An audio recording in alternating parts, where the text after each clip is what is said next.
और 4 दिन गुजर गुजर गए 1000 दिन। इंकलाब जिंदाबाद, शिक्षा व्यवस्था सही करना होगा, करना होगा, करना होगा। शिक्षा मंत्री धर्मेंद्र प्रधान होश में आ, देना होगा, देना होगा। धर्मेंद्र प्रधान को इस्तीफा देना होगा, देना होगा, देना होगा। नरेंद्र मोदी जवाब दो, जवाब दो, जवाब दो। नरेंद्र मोदी जवाब दो, जवाब दो, जवाब दो। पेपर लीक बंद करना होगा, करना होगा, करना। असल ये सरकार जब से बनी है तब से पेपर लीक हो रहा है और छात्रों के, नौजवानों के भविष्य के साथ खिलवाड़ हो रहा है। अपने बच्चों को ये विदेश में पढ़ने भेजते हैं, लेकिन यहाँ जो खेत बाड़ी बेचकर, अपना संपत्ति बेचकर बच्चों को पढ़ाते हैं, लिखाते हैं और उनका जब परीक्षा के लिए बैठते हैं तो पेपर लीक हो जाता है। इसके खिलाफ पूरे देश में विरोध हो रहा है। हम आज अल्बर्ट एक्का चौक में भी विरोध पर उतरे हैं और ये विरोध जारी रहेगा जब तक इस पेपर लीक के जनक धर्मेंद्र प्रधान इस्तीफा नहीं दे देते और ये सरकार पेपर लीक पर उचित कार्रवाई नहीं कर देती। आखिर छात्र लोग का भविष्य कब तक खिलवाड़ करेंगे लोग? असल सरकार अगर छात्रों का ना हो, सरकार अगर देशभक्तों का ना हो, सरकार अगर यहाँ के बेरोजगारों का नहीं हो, किसानों का नहीं हो, मजदूरों का नहीं हो, तो वो देश के साथ खिलवाड़ करते रहेंगे।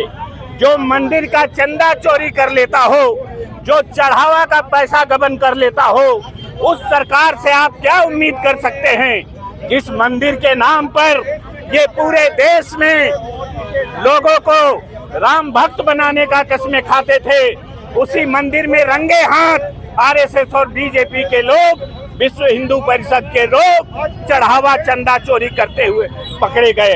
एक पर भी कार्रवाई नहीं हुए।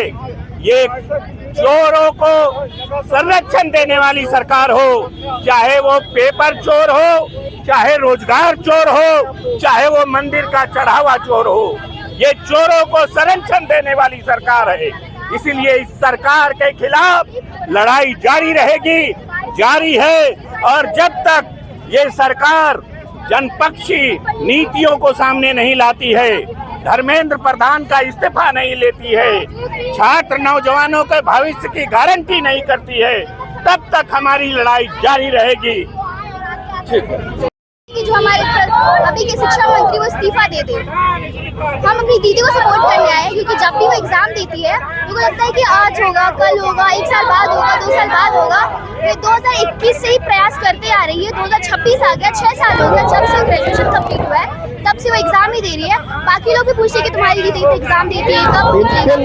ये बोल रहे कि अगर बुढ़ा नहीं होते तो हम फॉरेन उसको पता है कि जब भी एग्जाम देती है दूसरे दिन आती है पेपर लीक होता है। क्या लगता है कि आप लोग का जो एग्जाम या पेपर लीक हो रहा है, क्या लगता है ये सुधर पाएगा या ऐसे ही चलते रहेगा? छात्र लोगों का खिलवाड़ चलेगा? वही तो बात है ना, उसी को सुधारने के लिए हम लोग रोड पे आए हुए। जब तक सुधरेगा नहीं तब तक हम लोग रुकेंगे नहीं। क्या सुनना हुआ? किरण बड़ाई कहीं ना कहीं ये खिलवाड़ कर चुकी है, खिलवाड़ कहीं ना कहीं नहीं कर रही, खिलवाड़ पूरे तरीके से कर चुकी है। तो ये सरकार आज इस देश में जो सत्ता चला रही है, ये निकम्मी सरकार जो इस देश के लोगों ने चुन के लाया था कि बेहतर करेगी, लेकिन ये सरकार शिक्षा पे लगातार पानी डालने का काम कर रही है और हत्या करने का काम कर रही है। ये सरकार निकम्मी हो गई है।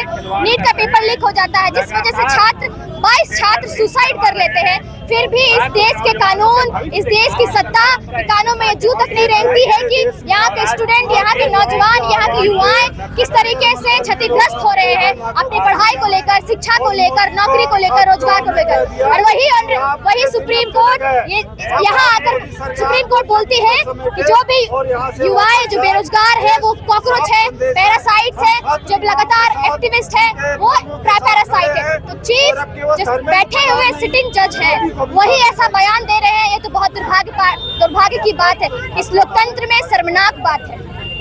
क्या नाम? मेरा नाम संजना मेहता हुआ। आप बोला जाए कि भाजपा पार्टी करीब 15 साल से राज कर रही है और ऐसे विद्यालय में अगर आप कैसे लोग ले आए लोग अपनी कला का बुद्धिजीवी वैज्ञानिक जो बाल बच्चों के शिक्षा दीक्षा के लिए सोच रहे हैं उसको निकम्मा और घुसपैठी आतंकवादी चीन का एजेंट बताया जा रहा है। ये बहुत गलत बात है। इस तरह का शिक्षा मंत्री को बयान नहीं देना चाहिए। इसलिए पूरे आम आदमी की पार्टी की ओर से हम लोग मांग कर रहे हैं कि शिक्षा मंत्री देश को ये अगर वो अच्छा इंसान है, जीवित आत्मा है, तो त्याग पत्र देश को दे। मैं आम आदमी पार्टी जोनल प्रभारी राजेश लेने छात्रों को लेकर के अलग ही लेवल चल रहा है। तो हम लोग बच्चों को प्रोटेस्ट के लिए आप भी सोचेंगे कि क्या राजनीति है भैया, शिक्षा ही खत्म हो जाए तो उस देश को विकसित करने के लिए कोई देश आएगा नहीं। जब तक हमारे बच्चे विकसित नहीं होंगे तो देश का विकास हमारे पीछे। और मोदी सरकार अगर झारखंड राज्य में देखेंगे तो अंधभक्त से देश का विकास कभी होगा नहीं। और तमाम पार्टियां हैं वो जो हमारे हैं करवाने के लिए वो उनको जेल में बंद करके अभी और वो में 20 दिन उन्होंने भूख हड़ताल किया और उनको जबरदस्ती ये मानती है धर्मेंद्र प्रधान दिल्ली में उसका जंतर मंतर से दूसरे तरफ सदन को घेरने का हुआ। कांग्रेस आरजेडी और तमाम जो पार्टियां हैं जो केंद्रीय सत्ता के विपक्ष में बैठे हैं वो ये मानती है कि करना नहीं चाहते हैं और धर्मेंद्र प्रधान का आखिरकार जो सत्ता में आराम से चर्चा नहीं ले पा रहे हैं। तो इस तरह से देश का क्या करना चाहते हैं? देश अब अगर बात करें तो छात्र की बात करें तो करे क्या? देश किस छात्र है वो हमारा युवा आपको यहाँ पर तो देश का कैसे विकास होगा? पार्टी को लेकर के ऐसा नहीं ये है कि आने वाला समय वो हमारे उम्मीदों पर खरा उतरेगा। आप देखिए झारखंड में अलग चल रहा है और मोदी सरकार आई है 89 यहाँ पर जो चल रहा है उससे हम आपको रूबरू करवाते हैं। और मोदी सरकार से जब भी हम लोग प्रोटेस्ट करते हैं जो वाम दल है वो भी यहाँ पर उपस्थित आए हैं और उसमें कई गणमान्य लोग हैं जो जाकर चमचागिरी करने से देश का विकास नहीं होगा। यहाँ पर देश का विकास होगा हमारा देश के बच्चे पढ़ेंगे लिखेंगे और यूनिवर्सिटियां बनाने से। आज यूनिवर्सिटी नहीं बना रहे हैं। आप देखे होंगे यूपी में करीब 85,000 स्कूल बंद हो गए तो गरीब के बच्चे कहाँ जाएंगे?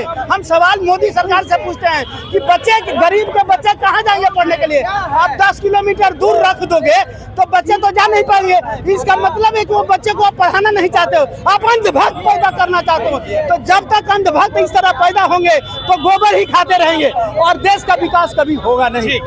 मैं सुबेदार एसएन सिंह आम आदमी पार्टी के 2012 से लेकर आज तक मैं पार्टी का उपाध्यक्ष था और अभी तो यहाँ झारखंड में